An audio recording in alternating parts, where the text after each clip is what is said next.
Hello everyone, मेरा नाम है दिव्य त्रिपाठी। आईक्यू सेंटर में आपका स्वागत है। आज हम इंटरनेशनल बाउंड्रीज के बारे में बात करेंगे, जो कि बहुत ही महत्वपूर्ण टॉपिक है किसी भी एग्जाम पर्सपेक्टिव को लेके। आपका एसएससी हो, आपका स्टेट पीसीएस का एग्जाम हो या फिर यूपीएससी हो। अगर यूपीएससी होता तो उसमें स्टेटमेंट के तरीके से आपके क्वेश्चन पूछे जाते हैं। जैसे किन्हीं दो देशों के बारे में बताया जाएगा कि इनकी बाउंड्री ये है, उसके बाद दूसरा स्टेटमेंट दे दिया जाएगा कि इसकी बाउंड्री ये है, और उसके बाद पूछा जाएगा कि दोनों सही है दोनों गलत है, या फिर एक सही है एक गलत है। ऐसे पूछा जाता है। और एसएससी में डायरेक्ट पूछा जाता है कि इन देशों के बीच में कौन सी बाउंड्री होगी। चारों ऑप्शन में आपको बताना रहता है कि ये होगा आंसर। तो उसी लिए मैं आपके लिए ये वीडियो लेके आया हूँ जो आपके लिए बहुत हेल्पफुल होगी। तो चलिए शुरू करते हैं। अब चलिए पहले इसको समझ लेते हैं कि कोई भी बाउंड्री होती क्या है, बाउंड्री लाइन होती क्या है। The line which demarcates two countries area of property is known as the boundary line. यानी कि अगर कोई भी रेखा जो दो देशों के संपत्ति के क्षेत्रों को अलग करती है, यानी कि उसका सीमांकन करती है, तो उसे सीमा रेखा कहा जाता है। ठीक है। तो आप समझ सकते हैं कि कभी कभी सीमा रेखाएं प्राकृतिक तौर पे भी होती है, जैसे नदियां हो गई, पहाड़ हो गए, ये भी हो गए। लेकिन कुछ ऐसी सीमाएं हैं जिनका नामांकन किया गया है, यानी उनको नेम दे दिया गया है, और उस तरीके से देशों को बांटा गया है। तो उसके बारे में हम लोग समझेंगे। ठीक है। एग्जाम्पल के लिए जैसे आप समझ सकते हैं कि लाइन ऑफ कंट्रोल एक सीमा है जो कि भारत और पाकिस्तान के बीच में है, जिसे हम एलओसी के नाम से जानते हैं। उसके बाद अगर अंतरराष्ट्रीय सीमाओं में एक और एग्जाम्पल देखें तो आपका मैसन और डिक्सन लाइन है, मैसन डिक्सन लाइन है, जो कि आपके यूनाइटेड स्टेट ऑफ अमेरिका के 4 राज्यों को अलग करता है। तो ये सीमा अपने आप में बहुत इंपॉर्टेंट है, मैसन डिक्सन रेखा। ठीक है। ये संयुक्त राज्य अमेरिका की रेखा है जो 4 राज्यों के बीच में सीमा का काम करती है, यानी बाउंड्री का काम करती है। International boundaries are the geographical borders of political और legal jurisdiction such as countries, customs, territories and sovereign states. इसके बारे में इसको हम लोग एक बार हिंदी में समझ लेते हैं। अगर अंतरराष्ट्रीय सीमाओं की बात करें तो ये राजनीतिक या फिर कानूनी तौर पे जैसे किसी देश का अधिकार हो, या फिर उस जगह पे वो लोग अपना सीमा शुल्क ले सकते हो, ऐसी बाउंड्री होती है। आप ये ऐसा समझ सकते हैं साधारण भाषा में। और जो ये बाउंड्री बनाई जाती है, अगर उस प्रक्रिया की बात करें, उस प्रोसेस की बात करें, तो उन्हें बाउंड्री डिलिमिटेशन कहते हैं, यानी कि उसे हम कहते हैं सीमा परिसीमन। जैसे कि जो यूरोपियन यूनियन कंट्रीज हैं उसमें कई देश शामिल हैं यूरोप के, और उसमें ऐसी सीमाएं हैं जैसे कि जहां पे वो आप आराम से आ जा सकते हैं, और कभी कभी बहुत ही हल्का वहां पे सुरक्षा सुविधा रहता है। जैसे कि आप ऐसा नहीं है कि वहां पे आने जाने में कोई प्रॉब्लम महसूस हो। जैसे आप देख सकते हैं कि अगर भारत पाकिस्तान की सीमा की बात करें या फिर उत्तरी कोरिया दक्षिणी कोरिया सीमा की बात करें, तो वहां पे ऐसे नॉर्मली आवाजाही संभव नहीं है। यानी कि आप ऐसे नॉर्मल तरीके से बाउंड्री क्रॉस नहीं कर सकते हैं। उसके लिए बहुत सारी पेट्रोलिंग लगाई गई है, पेट्रोलिंग वहां पे कंटिन्यू रहती है, और वहां पे ऐसे ही आप सीमा नहीं पार कर सकते हैं। लेकिन जो यूरोपियन यूनियन की सीमा है, वहां पे नॉर्मली लोग एक देश से दूसरे देश जा सकते हैं आसानी से। ठीक है। वहां पे बहुत कम सुरक्षा के तौर पे वहां पे बाउंड्रीज हैं। अब यहाँ पे आप देख सकते हैं कि एक मैप के थ्रू मैंने बताया है कि ये पाकिस्तान है आपका, और ये है इंडिया। ठीक है। आप यहाँ पे, ये है इंडिया हमारा, ये है हमारा भारत, और ये है पाकिस्तान, और ये है इंडिया। और यहाँ पे है आपका ईस्ट पाकिस्तान कह सकते हैं, या फिर इसी का नाम है बांग्लादेश। ठीक है। और उसके बाद यहाँ पे आपके बर्मा है और म्यांमार, और उसके बाद यहाँ पे आप चाइना समझ सकते हैं, ये चाइना है टेरिटरी। ठीक है। और यहाँ पे है नेपाल, यहाँ पे है भूटान। तो ये आपका मैप पे है। यहाँ पे आप देख सकते हैं कि रेड क्लिफ जो पार्टीशन लाइन है जो 1947 की है, वो भारत और पाकिस्तान के बीच में आप रेड से देख सकते हैं। यहाँ पे ये भारत पाकिस्तान के बीच में, ये लेफ्ट साइड में, यानी कि जो इसका वेस्ट है उस साइड में। और उसके बाद जो ईस्ट पार्ट है जो आपके वेस्ट बंगाल के राइट साइड में है, वहां पे ईस्ट पाकिस्तान के तौर पे अलग किया गया था रेड क्लिफ लाइन से। तो आप ये याद रख सकते हैं, भारत पाकिस्तान की सीमा, भारत बांग्लादेश की सीमा। ठीक है। और उसके बाद चलिए आगे बढ़ते हैं। अब देखते हैं कि जो विश्व में महत्वपूर्ण अंतरराष्ट्रीय सीमाएं हैं, यानी इंटरनेशनल बाउंड्रीज है, उनके बारे में थोड़ा समझते हैं, और देखते हैं कि किनके बीच में कौन कौन सी रेखाएं हैं जिनके द्वारा उन्हें अलग किया गया है। ठीक है। जो आपकी सबसे पहली लाइन है वो है 16 पैरेलल नॉर्थ। ये जो लाइंस होती हैं, ये जो 16 पैरेलल नॉर्थ होती है, और ये 20 पैरेलल नॉर्थ होती हैं, ऐसे ये सब जो लाइंस हैं, वो जैसे कि आपकी जो देशांतर लैटिट्यूड है या फिर लॉन्गिट्यूड है, उनके द्वारा अलग किया जाता है देशों को। तो उन्हीं को एक नाम दे दिया जाता है कि आपका यही अलग करने वाली देश की रेखाएं हैं। तो इसमें जो 16 पैरेलल नॉर्थ है, यानी 16वीं समांतर उत्तरी है, वो नामीबिया और अंगोला को अलग करती है। ठीक है। तो वो आपके नामीबिया और अंगोला को अलग करने वाली रेखा है 16th पैरेलल नॉर्थ। तो आप ये याद रखिएगा, इंपॉर्टेंट है। उसके बाद 20th पैरेलल, तो ये है आपका लीबिया और सूडान के बीच की रेखा। ठीक है। ये बाउंड्री क्रिएट करती है लीबिया और सूडान के बीच में। उसके बाद नेक्स्ट चलते हैं, देखते हैं अगला देश, 17th पैरेलल। ठीक है। ये बहुत ही इंपॉर्टेंट है, इसके बारे में हिस्ट्री भी है, कुछ पॉइंट है इसके बारे में भी हम समझ लेते हैं। साउथ वियतनाम और नॉर्थ वियतनाम, ये दो कंट्रीज हैं, और इनके बीच में जो सीमा रेखा का काम करता था, वो था 17th पैरेलल और इस रेखा का सीमांकन यानी कि और इस बाउंड्री का जो सीमांकन किया गया था इन 2 देशों के बीच में, वो किया गया था जेनेवा समझौते के द्वारा, जो कि था 1954 का, ठीक है? इसके द्वारा इन देशों को अलग किया गया था और इनके बीच में बाउंड्री खींची गई थी। और उसके बाद 1976 में यानी 1976 में वियतनाम के एकीकरण के बाद यानी कि ये लोग आपस में मिल गए थे, इनके बीच में रेखा का कोई ज़रूरत नहीं था, तो उस टाइम से 17th जो आपका पैरेलल रेखा है, वो हट गई है, ठीक है? 1976 से। उसके बाद अगला जो रेखा है, अगली जो बाउंड्री है, वो है 22nd पैरेलल जो कि आपके इजिप्ट और सूडान के बीच में बाउंड्री का काम करती है। आप ये भी याद रखिएगा। उसके बाद अगला जो है, वो है 25th पैरेलल लाइन जो कि आपके मॉरिटानिया और माली के बीच में बाउंड्री लाइन का काम करती है।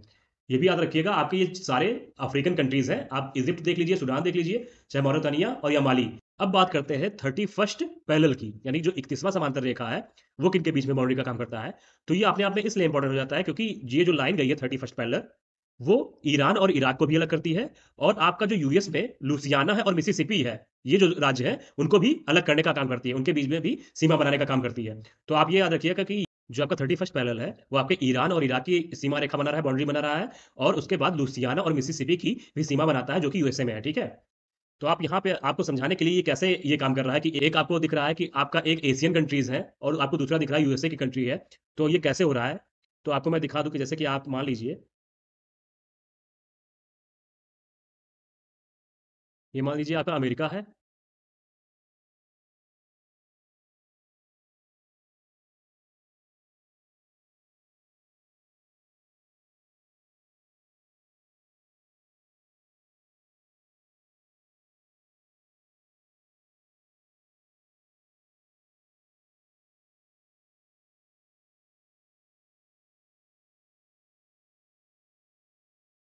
तो जैसे कि मान लीजिए कि आपका यहाँ पे एशिया है और ईरान और इराक मान लीजिए यहाँ पे है और यहाँ से आपकी कोई अगर यहाँ पे जा रही है 31st पैरेलल, तो आपके यूएसए में भी जा रही है और आपके एशिया में भी जा रही है क्योंकि ये पूरे ग्लोब पे ही एक काल्पनिक रेखा है, ठीक है? एक इमेजिनरी लाइन है जो कि हमारे टाइम के लिए और आपके लोकेशन के लिए बहुत इंपॉर्टेंट रहती है पता करने के लिए। तो इस तरीके से आपकी एक ही लाइन 2 आपके कॉन्टिनेंट में भी रह सकती है और 2 देशों को अलग करने का भी काम कर सकती है। तो इस तरीके से आप समझ सकते हैं कि कैसे 31st पैरेलल आपके ईरान और इराक को अलग कर रही है और यूएसए के लुइसियाना और मिसिसिपी को अलग कर रही है, ठीक है? जो आपके अमेरिकन कॉन्टिनेंट में है। अब बात करते हैं जो कि सबसे इंपॉर्टेंट है, जो मैक्सिमम एग्जाम्स में पूछा जाता है, जो कि है 38th पैरेलल। ये है आपका नॉर्थ कोरिया और साउथ कोरिया के बीच की सीमा रेखा, ठीक है? बाउंड्री लाइन है और इसको हम लोग एक और नाम से जानते हैं जो कि है मिलिट्री डिमार्केशन लाइन, ठीक है? सैन्य सीमांकन रेखा। इसे हम लोग पहले आर्मिस्टाइस लाइन के नाम से भी जानते थे, यानी कि युद्ध विराम रेखा के नाम से भी पहले जानते थे, ठीक है? जो आपकी मिलिट्री डिमार्केशन लाइन है, जो कि साउथ कोरिया और नॉर्थ कोरिया को अलग करती है। The 38 parallel is used to demarcate the central part of demilitarized zone between north Korea and south Korea, ठीक है? जो आपका उत्तरी कोरिया है और दक्षिणी कोरिया है, उसके बीच में जो विसैन्यकृत यानी कि डीमिलिटराइज्ड जो जोन है, उस जगह पे बाउंड्री का काम करता है, ठीक है? तो आप ये याद रखिएगा। उसके बाद अगले लाइन पे चलते हैं, जो कि है, वो भी बहुत इंपॉर्टेंट है, 49th पैरेलल, ठीक है? ये जो रेखा है, वो यूएसए और कनाडा को अलग करती है। यूएसए और कनाडा को अलग करने का काम करती है आपका 49th पैरेलल। ये भी एग्जाम में बहुत ही इंपॉर्टेंट है, आप इसको स्टार बना लीजिएगा। ये जो 49th पैरेलल लाइन है, वो 1818 में जो एंग्लो अमेरिकन कन्वेंशन हुआ था और जो ओरेगन ट्रीटी हुई थी 1846 की, उसके द्वारा इनके बीच में बाउंड्री खींची गई है, ठीक है? और ये आपके उत्तरी अमेरिका को और कनाडा को अलग करती है, जिसमें आपका अलास्का रीजन अलग से है, क्योंकि जो आपका अलास्का है, वो अलग तरीके से पड़ जाता है, ठीक है? अगर आप यूएसए का मैप देखें,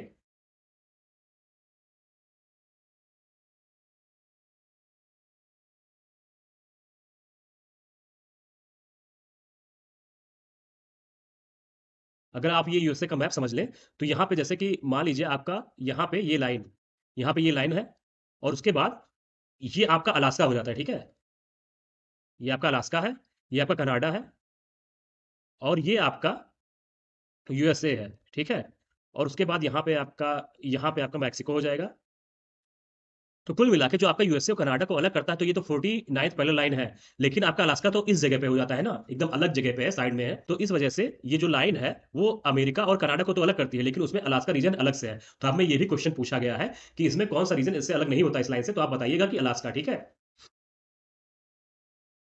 और उसके बाद अगर डूरंड लाइन की बात करें, जो कि भारत और अफ़गानिस्तान की सीमा बनाता है, ठीक है? जो आपका ऊपर भारत में जो वो छोटा-सा पार्ट होता है, वो आपके अफ़गानिस्तान और भारत की सीमा बनाता है डूरंड लाइन, तो आप ये याद रखिएगा।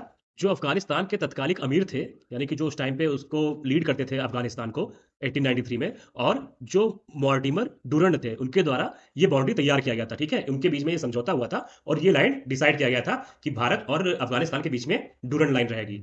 अब नेक्स्ट बात करते हैं हिंडनबर्ग लाइन की, ठीक है? ये आपका है पोलैंड और जर्मनी के बीच में। पोलैंड और जर्मनी आपके यूरोपियन कंट्रीज़ हैं और जर्मनी में ही आपका रूर कोयला क्षेत्र पाया जाता है, रूर कोल फील्ड पाया जाता है। जैसे कि आप भारत में देखते हैं जो रूर फील्ड है, वो कहा जाता है जैसे दामोदर वैली को कहा जाता है, ठीक है? रूर क्षेत्र। तो इस तरीके से हम याद रख सकते हैं जर्मनी और पोलैंड के बीच में हिंडनबर्ग लाइन है। It was the German defensive line in French territory during the world war first, ठीक है? तो यह प्रथम विश्व युद्ध के दौरान फ्रांसीसी क्षेत्र में जर्मन की एक रक्षात्मक रेखा थी। यानी कि उनके लिए डिफेंस की एक लाइन थी जो कि है हिंडनबर्ग लाइन। और जो 1919 की आपकी वर्साई की संधि है, यानी वर्साई की ट्रीटी है, इसके द्वारा इसे अप्रासंगिक बना दिया गया, यानी कि इसका कोई वैल्यू नहीं रह गया, इररिलेवेंट हो गया ये लाइन, ठीक है? तो इनके बीच में ये जो हिंडनबर्ग लाइन था वो 1919 में वर्साई की संधि से समाप्त हो गया। अब नेक्स्ट है मैकमोहन लाइन, जो कि भारत और चीन के बीच में बाउंड्री लाइन बनाती है, ठीक है? ये जो लाइन है उसको ड्रॉ किया गया था हेनरी मैकमोहन के द्वारा, और जो तिब्बतन रिप्रेजेंटेटिव थे उन्होंने आग्रह किया था, इसके लिए परामर्श दिया था 1914 में। उसके वजह से हेनरी मैकमोहन द्वारा ये रेखा खींची गई थी, ठीक है? ये बाउंड्री लाइन तैयार की गई थी। अगर जो ये चाइना देश है, वो हमेशा बॉर्डर को लेके डिस्प्यूट खड़ा किया करता है और उससे प्रॉब्लम्स कई सारी आती है। जैसे कि आपका जो अरुणाचल प्रदेश है, जो हमारा भारत देश का अरुणाचल प्रदेश है, वो उसको अपना एक स्वामित्व मानता है उस पे, ठीक है? वो समझता है कि ये मेरे देश का पार्ट है। तो इसलिए वहाँ के लोगों को ये कहता है कि आप आराम से बॉर्डर क्रॉस करके जा सकते हैं, आपको वीज़ा की ज़रूरत नहीं है। इस तरीके से वो उनको वर्गलाता है, यानी कि उनको एक कन्फ्यूज़न क्रिएट करता है और बाउंड्री को अपने में मिलाने की कोशिश करता है। और इसी तरीके से जो आपका सिक्किम है भारत का, और वहाँ पे जो बाउंड्री है पश्चिम बंगाल और इस तरीके से, तो वो चिकन नेक उसको कहा जाता है। जो नॉर्थ ईस्ट को भारत से जोड़ता है, उसको हम चिकन नेक कहते हैं, और वहाँ पे भी बॉर्डर डिस्प्यूट का इसका काम हमेशा बना रहता है कि अगर हम उस पार्ट को अलग कर लेंगे, तो नॉर्थ ईस्ट से इसका भारत का कनेक्शन कंप्लीटली हट जाएगा। तो वहाँ पे भी ये डिस्प्यूट तैयार करता है, और उसके बाद जो लद्दाख रीजन है, वहाँ पे भी इसके डिस्प्यूट होते रहते हैं बॉर्डर को लेके। तो इनका हमेशा एक प्रचलन में रहा है कि वो अपने सैनिकों को और अपने लोगों को भेजता रहता है, और वहाँ पे वो लोग बॉर्डर डिस्प्यूट करते रहते हैं, ठीक है? अब नेक्स्ट है मानरहाइम लाइन, जो कि रसिया और फिनलैंड के बीच में सीमा का कार्य करता है। जो सेकंड वर्ल्ड वॉर था उसके दौरान में शीतकालीन युद्ध के लिए सोवियत संघ के खिलाफ फिनलैंड ने इसे रक्षात्मक रेखा के रूप में बनाया था। तो आप समझ सकते हैं ये जो लाइन है वो रसिया और फिनलैंड के बीच में सीमा रेखा का काम करती है। अब ये जो अगली लाइन है वो भी इंपॉर्टेंट है, जो कि है हमेशा क्वेश्चन में पूछी जाती है, हमेशा एग्जाम में पूछी जाती है, जो कि है मैगी नॉट कह सकते हैं या फिर मैजी नॉट लाइन कह सकते हैं, ठीक है? प्रोनाउंसिएशन आप कुछ भी कर सकते हैं। और ये है जर्मनी और फ्रांस के बीच की लाइन। और इसके अगर हिस्ट्री की बात करें तो it was a defensive line at the French border towards Germany before world war second. ये द्वितीय विश्व युद्ध के दौरान फ्रेंच और जर्मनी के बीच में सीमा रेखा का काम करता था, और सेकंड वर्ल्ड वॉर के समाप्त होने के बाद ये लाइन अपने आप में इररिलेवेंट हो गई थी, ठीक है? तो आप ये भी याद रखिएगा कि सेकंड वर्ल्ड वॉर के बाद ये लाइन हट गई थी, यानी कि इररिलेवेंट हो गई थी। लेकिन आप ये याद रखिएगा कि मैगिनॉट लाइन जो है वो कि जर्मनी और फ्रांस के बीच में बॉर्डर थी, ठीक है? अब उसके बाद बात करते हैं जो कि सबसे इंपॉर्टेंट है हमारे लिए, और बहुत ही इसका चर्चा रहता है हमेशा, जो कि है रेड क्लिफ लाइन, जो कि भारत और पाकिस्तान के बीच की सीमा रेखा का काम करती है। ये जो बाउंड्री लाइन है वो सर सिरिल रेडक्लिफ द्वारा भारत के विभाजन और पूर्वी और पश्चिमी पाकिस्तान के गठन के लिए इसे सीमांकित किया गया था। जो हमारा पूर्वी पाकिस्तान है और पश्चिमी पाकिस्तान है, यानी कि आप समझ सकते हैं जो पूर्वी पाकिस्तान है वो है हमारा बांग्लादेश, ठीक है? और जो पश्चिमी है वो है पाकिस्तान। तो इन दोनों को अलग करने के लिए जो लाइन डिवाइड करनी थी वो सिरिल रेडक्लिफ द्वारा की गई थी, और उसे ही हम रेडक्लिफ लाइन कहते हैं। तो भारत और पाकिस्तान के बीच में, भारत पाकिस्तान और बांग्लादेश के बीच में जो लाइन है वो रेड क्लिफ लाइन है। अब बात करते हैं नेक्स्ट पर्पल लाइन की। पर्पल लाइन जो है वो इजराइल और सीरिया का बॉर्डर बनाता है। जो पर्पल लाइन है वो 1967 में जो वार हुआ था उसके बाद इजराइल और सीरिया के बीच में एक बाउंड्री के तौर पे खींची गई थी। तो आप ये याद रखिएगा पर्पल लाइन रिलेटेड है इजराइल और सीरिया से, ठीक है? सिगफ्रीड लाइन की बात करते हैं, जो कि फ्रांस और जर्मनी के बीच में बाउंड्री का काम करती है। इसे 1930 में जो वीमर गणराज्य है यानी वीमर रिपब्लिक है, और बाद में जर्मनी के तीसरे रेह द्वारा वर्ल्ड वार फर्स्ट के पश्चिमी, जो आपका पश्चिमी फ्रंट है, उसके लिए रक्षा के तौर पे ये रेखा खींची गई थी। अब ब्लू लाइन की बात करते हैं। पर्पल हो गया, अब ब्लू की बात करते हैं। ब्लू लाइन है लेबनान और इजराइल, इससे रिलेटेड इन दोनों के बीच की सीमा बनाती है। लेबनान और इजराइल के बीच में जो बाउंड्री है वो यूएन द्वारा 7 जून 2000 में बनाई गई थी, और इसका मकसद ये था कि इजराइल अब पूरी तरीके से लेबनान से हट गया है। ब्लू लाइन आप याद रखिएगा, लेबनान और इजराइल के बीच में एक बाउंड्री लाइन का काम करता है। अब बात करते हैं ओडर नीस लाइन। ये आपका पोलैंड और जर्मनी के बीच का बाउंड्री लाइन है। अब इसके बारे में समझते हैं थोड़ा। ओडर और ल्यूसेटियन नीस नदियों के किनारे चलती है, ठीक है? इनके साथ ही पैरेलल तरीके से चलती है, और यह पॉट्सडैम सम्मेलन के द्वारा पोलिस और जर्मन सीमा का सीमांकन करता है, यानी कि पोलैंड और जर्मनी का एक बाउंड्री बनाता है, और इसे 1990 में एकीकृत जर्मनी द्वारा मान्यता दी गई थी। अब बात करते हैं green line, Attila line UN buffer zone, ये सारे नाम एक के ही हैं। आपसे कोई भी पूछा जाए तो आप यही बताइएगा कि यह साइप्रस गणराज्य और तुर्की साइप्रस के बीच में है, ठीक है? आपका द रिपब्लिक ऑफ साइप्रस है और जो टर्किश साइप्रस है इसके बीच की एक बाउंड्री लाइन है। A demilitarized zone patrolled by the United Nation peace keeping force in Cyprus that was established in 1964 and extended in 1974 after the ceasefire of 16 अगस्त 1974। या एक जैसे डीमिलिटराइज्ड जोन है, यानी कि विसैनिकृत क्षेत्र है, जो कि साइप्रस में संयुक्त राष्ट्र शांति सेना के द्वारा बनाया गया था, ठीक है? जिसे 1964 में स्थापित किया गया था इनके द्वारा, और उसके बाद 16 अगस्त 1974 में जो जब युद्ध समाप्त हो गया उसके बाद इसको एक्सटेंड कर दिया गया, इस लाइन को एक्सटेंड कर दिया गया कि ये लाइन ऐसे ही बनी रहेगी। तो आप ये याद रख सकते हैं, जो ग्रीन लाइन है वो आपका साइप्रस गणराज्य यानी the republic of Cyprus and Turkish Cyprus के बीच की लाइन है। तो कुल मिला के जो भी एग्जाम पर्सपेक्टिव से इंपॉर्टेंट जो आपकी इंटरनेशनल लाइंस थी, उनको सभी को मैंने कवर कर लिया है, और आशा है कि आपका कोई भी क्वेश्चन इससे बाहर नहीं पूछा जाएगा जो कि इंटरनेशनल लाइन से संबंधित रहेगा। तो आप इसको तैयार करिए, इसको रिवीजन के लिए एक नोट्स भी बना लीजिए। जब आप कुछ लिखते हैं तो उससे ज़्यादा तैयार होता है, आपको ये नोट्स मिल जाएगी, लेकिन आप खुद से भी लिखेंगे और खुद से भी नोट्स बनाएंगे तो आपको याद करने में और आसानी होगी। तो चलिए ठीक है, मिलते हैं नेक्स्ट वीडियो में। तब तक के लिए आप इसको लाइक करिए, कमेंट करिए, शेयर करिए और सब्सक्राइब करना बिल्कुल भी ना भूलिए, क्योंकि आपके सपोर्ट से ही मैं और अच्छे कंटेंट लाता रहूंगा और ऐसे ही आपको वीडियोस देता रहूंगा टाइम टाइम से। तो thank you so much, love you all.